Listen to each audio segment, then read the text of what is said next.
The journey, which in this specific case of this book, is literally a journey of discussion in an overall atmosphere where, yes, there is not that much discussion on.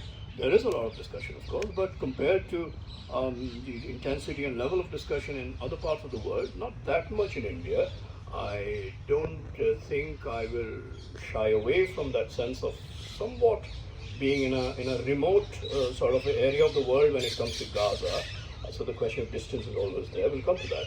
But still, there was some discussion, and one of the persons who was nearly every day discussing the situation, the news, perspectives, articles was Rakesh. So apart from the making of the book, the writing of it, and the way Rakesh, not just Rakesh, Degjyoti, Anubhuti, Sukriti, Vibhuti, Shom. I mean, they know the inner story, the inner reality. We don't have to go back to that. How these things happened with me.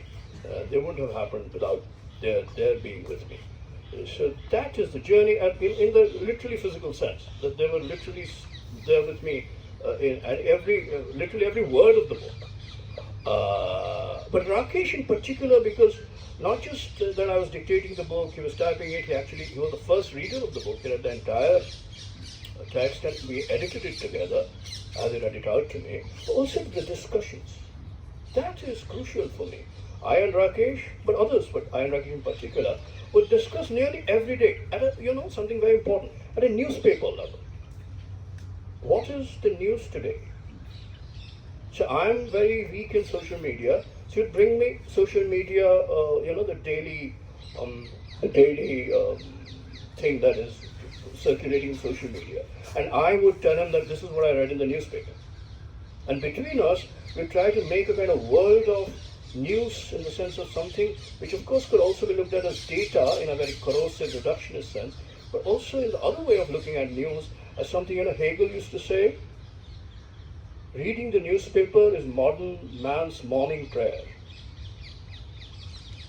So in a sense, I belong to that belief system.